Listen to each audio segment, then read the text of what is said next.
So what is the Volvo XC40 hybrid petrol version like to drive? Since we are now completely devoid of diesels in the Indian market, with the Volvo range, the only petrol hybrid option remains, and the XC40 here is also following that lineup. The engine is smooth; it's very refined. It sort of sounds really nice at higher RPMs as well. Fuel efficiency can be on the lower side. You have to be really careful while driving this car in the city, and then you can expect 12 to 13 kilometers to the liter, maybe more, because when we started driving it a little fast and closing gaps and all of that, the gearbox and the mild hybrid system doesn't seem to be in sync together, because sometimes it wants to put a lot of torque down, but at the same time it feels like the gear shift has happened, so the torque is pulled back, and it just feels like a very very confused car, because all the torque that comes from the mild hybrid system is only available at lower speeds. So when it wants to change gears, it goes fast, and then the gear shift happens and the downshift happens again. So it's a very confusing setup to my eyes, and the way I feel it is that the system on the hybrid with the gearbox is just not mated really well. It behaves erratically when you floor the throttle, you want to make an overtake, or if you're starting from the word go, then there's going to be no issue whatsoever. A race start or a race launch is not going to be an issue. It's only that when you are at very slow speeds, it behaves a bit confused, and then it revs also quite high, and then you are doing much more speeds than you want to do. So something that Volvo can fix easily. But if you're driving it absolutely sanely all the time with bare minimum inputs to go slightly faster, you won't realize that problem unless you're a very keen driver. You're always driving to make sure that you're closing gaps like us, then it's going to be a bit of a trouble to deal with it on a daily basis. Apart from that, like I said, the fuel efficiency also is in that regard a bit low. If you're driving it hard and fast around 80-100 all the time, it can be the fuel efficiency can be in single digits, or if you drive it very sanely, then you can expect, like I said, 12 to 13 kilometers in the city. On the highway, it should definitely deliver more, and very easily though, is 14 to 15 kilometers per liter, which is a pretty good number to have for a car of this size and performance. With 200 bhp of power, there is a lot of performance. Mid-range and top end is very good.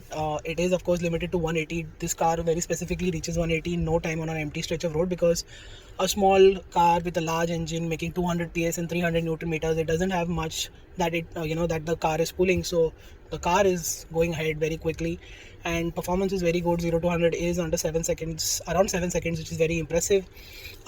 Brakes, good. Pedal bite also is impressive. The steering also has a mode where you can steer, have a firm feel on it, and it feels all right. It feels like a normal car with slightly heavy, but if you switch off that steering full firm feel firm option, what happens is that it becomes comically light, and that helps it navigate city streets very easily. It is still precise, but the feedback is just not there at all. At higher speeds, with the steering full feel firm set in, it gets heavy on the highway, and it provides good feedback as well. But most of the time, if you're going to keep the feel firm option off, you're going to find the steering incredibly light and great for everyday use. It also has steering assist, lane keeping assist, ready to drive notification, because you don't realize that the car is so smooth and so refined. Even if it's on, you don't realize that it's ready to go. So it just tells you that the car is ready to go, the engine is on. This was first seen on the XC40 Recharge. Now it's made it to the petrol version as well. We're surprised why and how, but it's here. And there is an off-road mode where you can do a lot of off-road. You've got the hill descent control as well on this car, and of course it's a Volvo, so it has ADAS features like I explained. Adaptive cruise control is on offer, and stability on the highway is brilliant. There is body roll in the car while you're switching lanes or cornering very fast. The suspension also has surprisingly a lot of vertical movement than we expected it to be, but despite that happening, it's still well in control. It doesn't make you makes you feel sick, but it makes you realize that the suspension has vertical movements. So that is something also Volvo can look into, but then again, Volvo is not into sporty driving at all, so we don't think Volvo is going to be looking into that in the future anytime soon.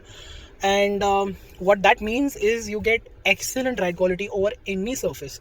Our Indian spec car already has very bland looking alloy wheels, and what they do is give you a high profile tire, and it goes over the worst of roads really well. We've done a bit of trail riding on this, and the ride quality was so good we didn't even realize we are riding on a bad road. Even on the bad roads of Bombay, where there is a lot of patches nowadays because the roads have been patched post the monsoon, The patches, the really hard patches can be felt inside the cabin. So let's assume that really badly done patches can feel like really bad potholes. So they can be felt inside the cabin, but apart from that, most of the time you're just going to feel that this car is very smooth, very refined. The suspension also is very smooth, and it takes all the bumps and potholes really well. The steering is light, is very easy to drive. The dimensions are great to navigate traffic, and that is the reason why you would buy the Volvo XC40 over its rivals such as the Audi Q3, the BMW X1, because it's just a flawless, no nonsense car that is an everyday car. At the same time, it's a luxurious car. It provides you with whatever you look forward to. With Volvo's pricing, which is pretty aggressive, but at the same time, the features listed down, the infotainment system is what we don't like. These are the two criticisms that we have about this car. Everything else continues to be brilliant and truly wowing the customer and us in the way it has been packaged. And that is how we like to sum up our time with the XC40. Thank you so much for watching. Make sure you like and share. Subscribe to our channel. Follow us on our website and social media for everyday updates. Until then, goodbye.